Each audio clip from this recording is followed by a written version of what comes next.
Now you're resting comfortably there, listening to the sound of my voice here. With your eyes closed comfortably, you can be aware of your eyes and how you're in control, and how you could open them should you wish. And that's fine, because I really wouldn't want you to go into hypnosis too quickly. I prefer that you discover how much easier it is simply to allow events to occur in their own time and in their own way. And as you allow that feeling to continue in a shoulder, a leg, a hand, as you continue to listen to the sound of my voice, the sounds that surround you, the ticking of the clock perhaps, or the distant murmur of traffic, paying close attention now to those feelings, those changes as they occur, as you wonder at your own ability to let go completely and drift into a trance, while your conscious mind has already begun to drift off somewhere else, allowing the body to relax and the mind to relax, without knowing at all how much more comfortable and relaxed you can become. I wonder if you can remember now those experiences of drifting off while sitting comfortably watching television, so engrossed in the storyline, listening to the voices as your eyes closed to rest quietly for a moment in time. Hearing the music or those words spoken in that quiet and relaxed way, when a word or a sound brings to mind a particular memory, and you drift into that memory, dream away for a time, come back to the words again, until the words and the music become a soothing murmur, a relaxing sound, heard only in the background of the mind, like a conversation overheard, a peaceful and quiet time. And the subconscious part of your mind continues to hear all that is important to you, whilst your conscious mind drifts off to another place without really noticing that there's no need for you to make the effort to try to hear or to understand everything that is said or not said here, as you rest so quietly there. You really have known all along how much easier it is to learn when you're so relaxed. Though I wouldn't want you to relax too quickly at first. I would prefer that you discover now how much easier it is to recognise the small changes, the tiny changes, the almost imperceptible changes that are happening in your breathing and in your pulse. How quiet and comfortable you've become as that feeling of security relaxes you even deeper than before. Your unconscious may choose to relax just one of your fingers before it continues to relax one of your thumbs. Or perhaps it'll discover that your wrist will be a handier place to begin relaxing. But the conscious part of your mind can enjoy being curious about exactly where those feelings will begin. And now, I want you to consider a stone being skipped across the clear, calm surface of a pond. The stone skips once, twice, 3 times and more. Each time the intervals shorten as it loses momentum, slowing down more and more. As it strikes the surface, the peace and tranquility is disturbed. The waters flow in ripples, it's spread in perfect rings. But then the stone can skip no more. All momentum is dissipated, its power lost. And so it slips quietly down beneath the surface, gently floating down past the creatures that lived here, drifting down gently, quietly, past the water plants, and nothing is disturbed as it finally comes to rest, still now on the bottom of the tranquil pool.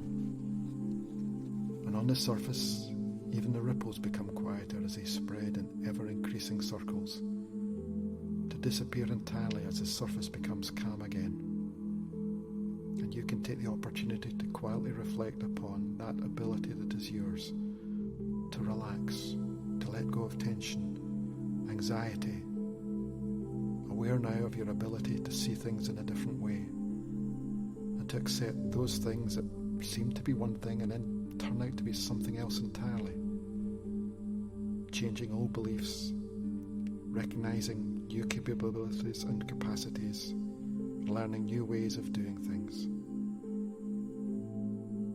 I wonder now if you can allow those feelings to continue, to continue the same or to deepen even more now as you try to remember all those things that I've said here about that pool there, that television, that stone that drifted down slowly, even as you drift with your own thoughts, and enjoy allowing that pleasant and comfortable experience of heaviness of arms, of legs, to continue there as I continue to talk to you.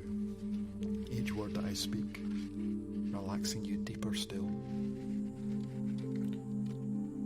You're about to enjoy a very pleasant and a very beneficial experience, so that these things that you used to dream about can now become a reality.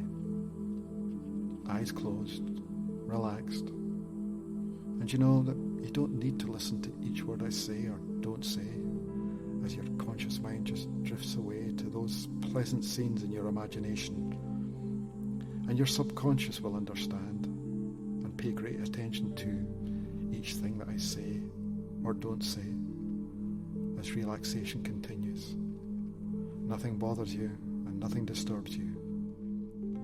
And it's thoughtful how you do feel relaxed, so completely relaxed, easily and effortlessly, comfortably relaxed. And as you drift even deeper now, with each word that I say, with each breath that you take, I begin to wonder if you've ever had the pleasure of giving into sleep while trying to stay awake, where you drift and you dream for a while, and then you drift and you dream even more, even deeper. And that is indeed a special feeling.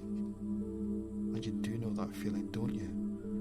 The sensation of drifting away while those noises in the background of awareness continue, and your mind first drifts away when a word or a phrase reminds your mind of all of those things that are needed for you.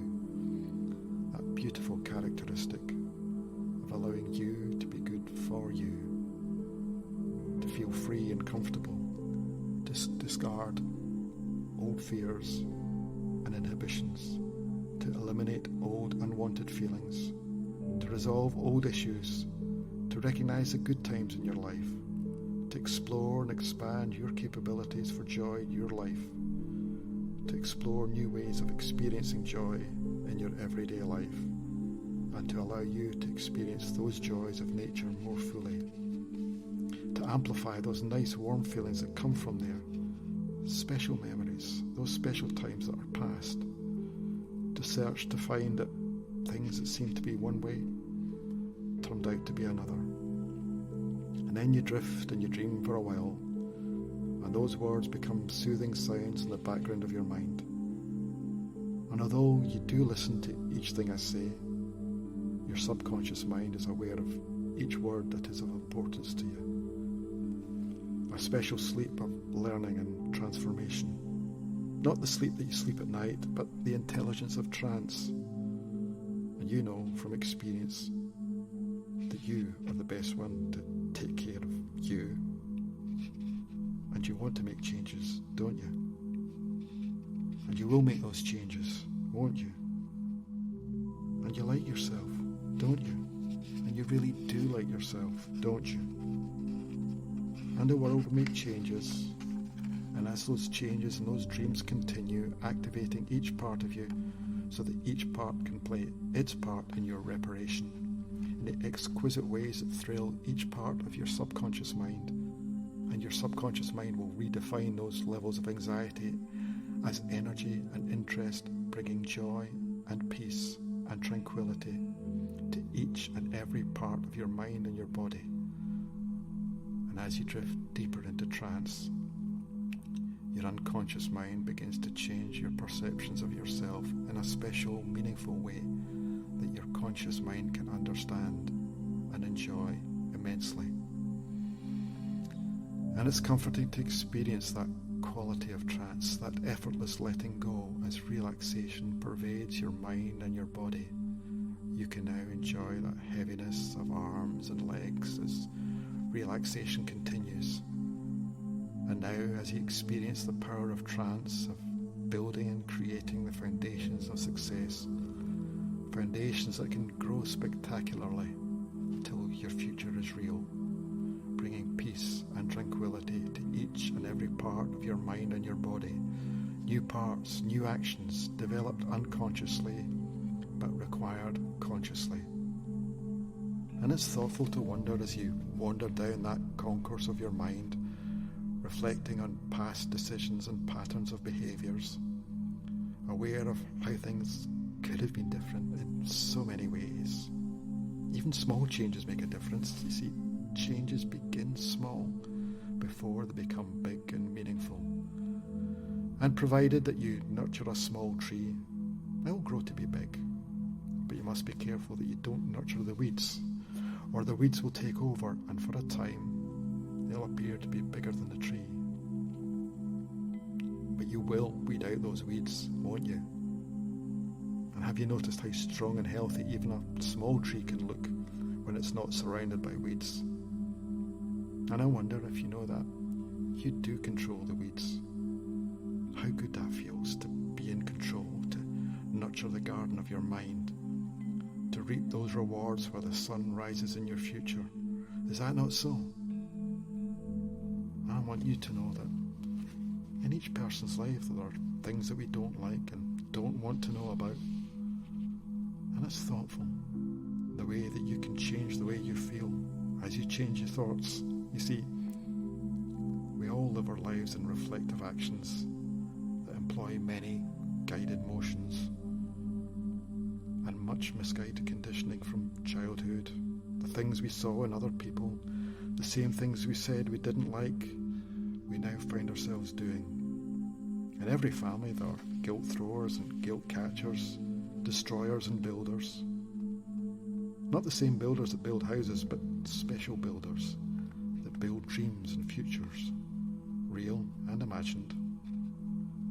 Setting out goals to aim for, parameters of acceptable behaviour, protective barriers and borders that should not be crossed. Creating criteria, setting foundations of happiness and expectation whilst controlling their own lives in ways that are fulfilling and delightful. And I don't know if you'll discard this voice of doubt immediately or in a moment. It's thoughtful how evolution changes man and animals, both physically and mentally, to fit in and not stand out. And you do know that. You don't have to please everyone. And you should listen intently to that little voice that waits for you to love yourself. And you can love yourself, can't you? And you do love yourself, don't you? It's whether you now make this change quickly or slowly, as you now change your thoughts about yourself exquisitely. And have you noticed how good you feel now? And I know that you know that it's pointless to split resources. It's much better to join together and mingle easily, to be as one, with one voice, one successful objective, an amalgamation of mind and body. And now, as you relax even more, perhaps more than you have ever relaxed before, you begin to realise how quickly you'll grasp this technique, and how surprised you will not be when the way you think and the way you feel, the way that you behave, change completely, immediately, in a way that is satisfactory to each part of you.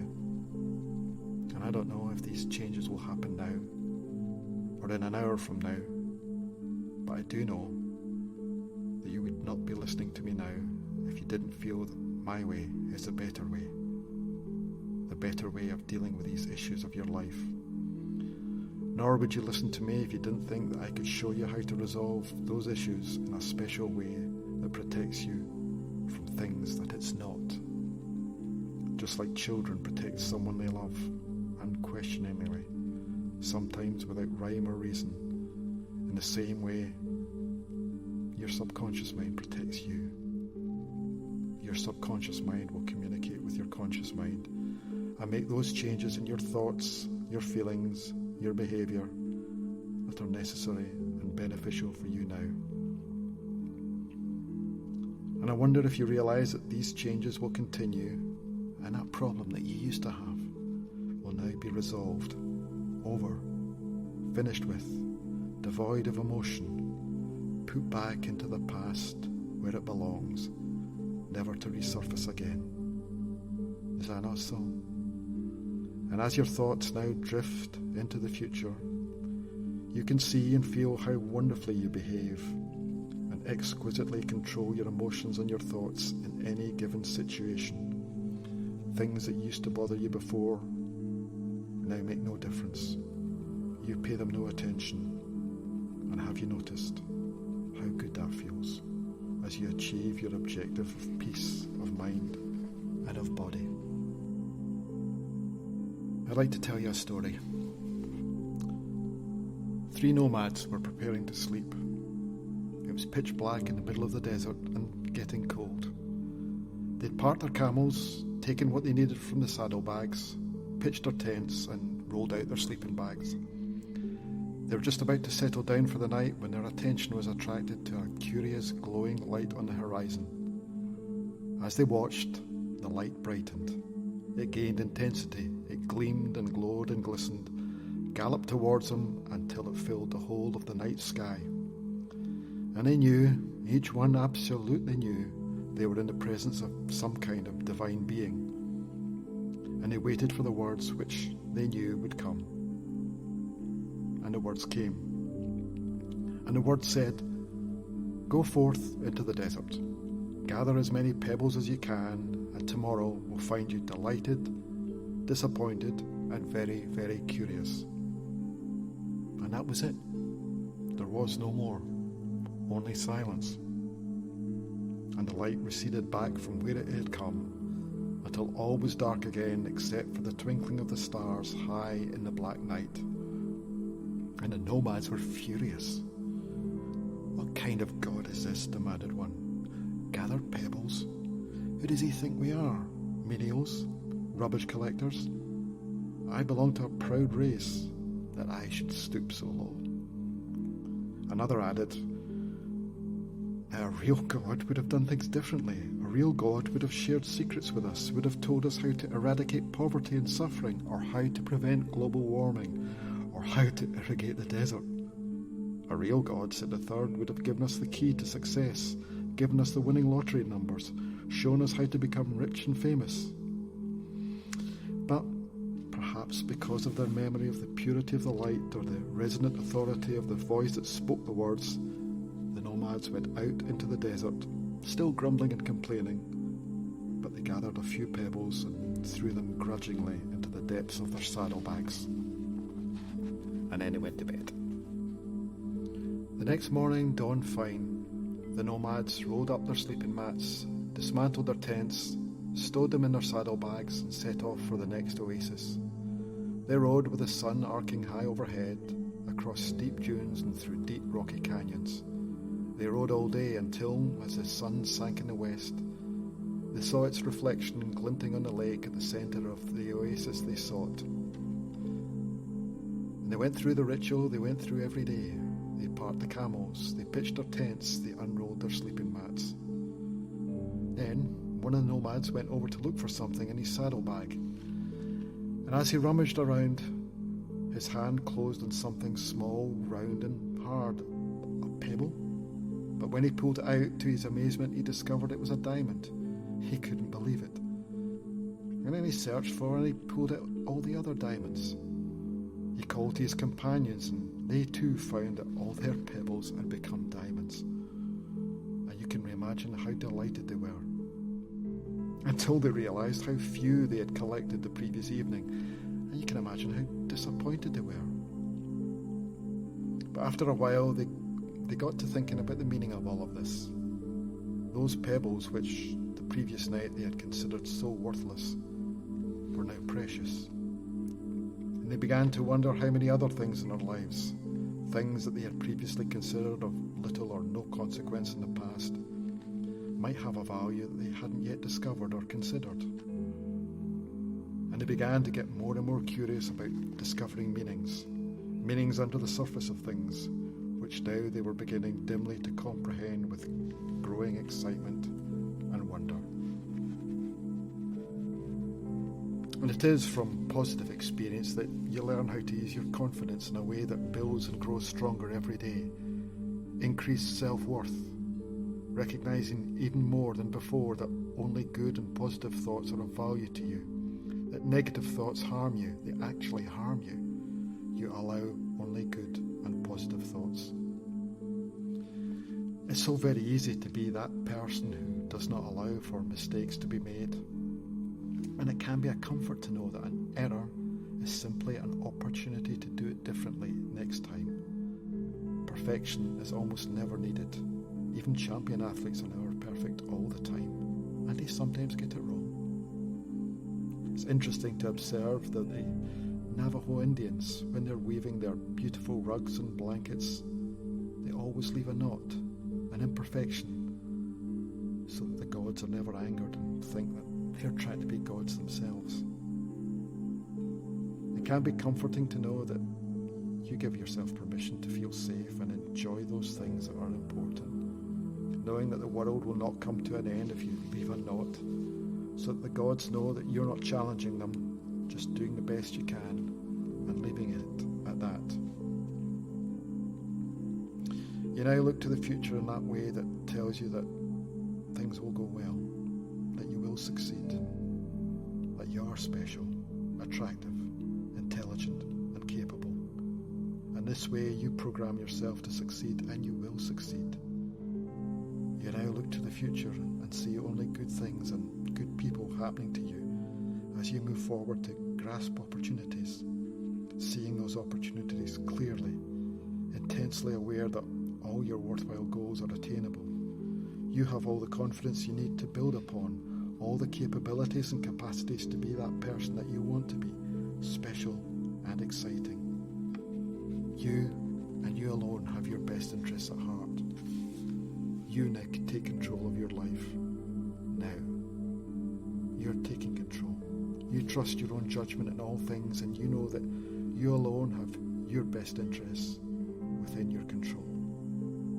And it is with profound satisfaction now that you undertake and commit yourself to your own best interests, utilising to your highest potential your capability, your special qualities, accepting your feelings of self-congratulation as you achieve your worthwhile goals. You find it easy to concentrate on what's important to you. Your subconscious mind helps you in those ways, reminding you of your successes, of your positive abilities, of all your special qualities. Others appreciate you more as you demonstrate your confidence. Your positive approach allows those around you to have confidence in you as your confidence grows and manifests itself in your day-to-day success. Now your creativity discovers new ways of releasing itself to become effective and part of your own special personality. You impress and amaze all with your clarity of thought and expression of new ideas and input to every situation. Once the bystander, now at the forefront, establishing yourself as that interesting, positive person that you are. You can now be aware that you are the equal of all, relaxed and comfortable in every situation. You are realizing now with greater clarity each and every day that you can unlearn that feeling of fear and lack of confidence. You now take a deep breath. Relax yourself from head to toe and take the image into your mind of you, happy and secure, confident and self-assured, as you tell yourself, I can, and I will. I'm going to count to 5 now, and when I get to 5, you can either drift off into sleep, or you can open your eyes and go about the rest of your day.